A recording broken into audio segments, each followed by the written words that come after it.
So ఇదేది cover కాదు అమ్మా. పోలవరం ప్రాజెక్టు 30 లక్షల ఎకరాలకు నీళ్ళు ఇచ్చే ప్రాజెక్టు, మీకు అర్థమవుతుందా?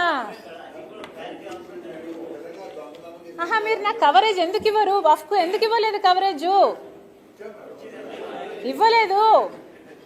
ఇవ్వలేదండి, నాకు అనిపించలేదు. ఏదమ్మా నాకు ఈనాడు పేపర్ ఎక్కడుంది? ఈనాడు పేపర్ ఉందా? పోనీ ఈనాడన్నా కవర్ చేసిందా చూద్దాం, ఒక్క నిమిషం.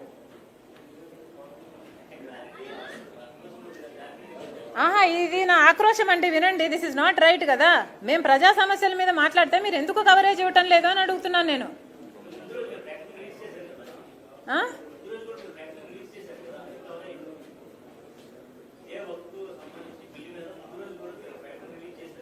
అంతేనా? జన్మలో ఒకేసారి మాట్లాడాలా వక్ఫ్ గురించి? మాట్లాడకూడదా? ఒక్క నిమిషం. ఈనాడు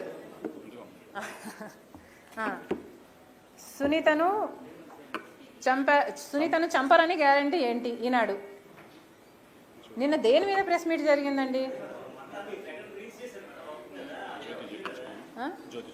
జ్యోతి చూపించండి, మిగతా పేపర్లు ఏమన్నా.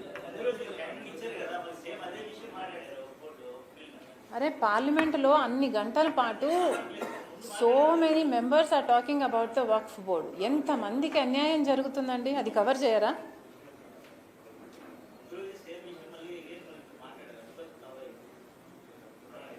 అవినాష్ని, అధికారులని అవినాష్ బెదిరించాడు.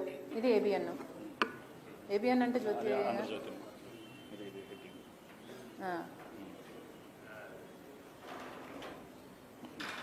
మళ్ళీ పక్కన ఇది ఆంధ్రజ్యోతి.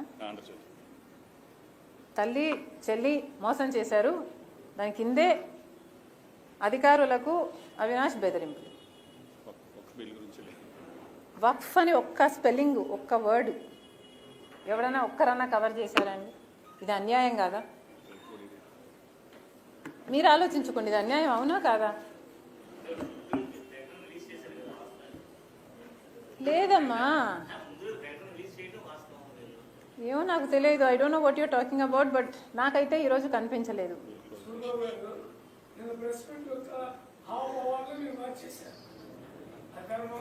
సో నేను ప్రెస్ మీట్ పెట్టింది ఎందుకు? నేను అవినాష్ గురించి మాట్లాడడానికా?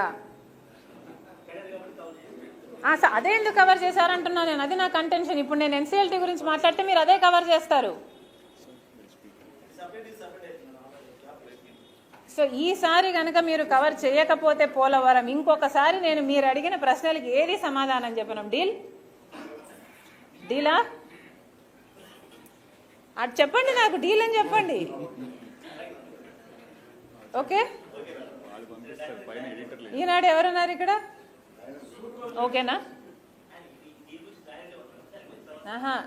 రేపు మీరు పోలవరం గురించి నన్ను కవర్ చేయకపోతే మీరు అడిగిన ప్రశ్నలకి ఇంకా నేను జీవితంలో సమాధానం చెప్పాను. టీవీ5 ఎవరమ్మా? ఓకేనా? ఏబిఎన్ ఎవరు? మిగతా వాళ్ళమ్మా? Everybody okay? RTV okay? Everybody is going to cover Polavaram. So నేను ప్రజల సమస్యల గురించి మాట్లాడితే మీరు కవర్ చేస్తారు అని నాకు మాట ఇస్తున్నారు. ఓకే, నేను ప్రజా సమస్యల గురించి ఎప్పుడు మాట్లాడినా మీరు నాకు కవరేజ్ ఇస్తున్నారు పోలవరంతో సహా. ఓకేనా? ఆ పక్క మీడియా వాళ్ళు లేరు, మీరంతా వీడియోగ్రాఫర్లు. ఈ కండిషన్ మీద ఏమో ఆన్సరింగ్. ఓకే, మీ ప్రశ్న ఏంటి? ఇందాక తల్లి చెల్లి మోసం చేశారని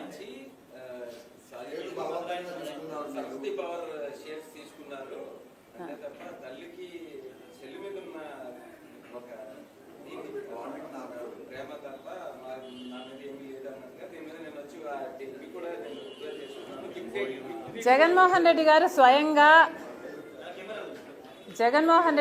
స్వయంగా MOUలో సంతకం పెట్టారు. తన చెల్లెలికి అంటే నా బిడ్డలకి ఈ ఆస్తులు అన్నట్లుగా సంతకం పెట్టారు. ఇంతవరకు కూడా ఒక్క ఆస్తి కూడా నా చేతుల్లో పెట్టలేదు.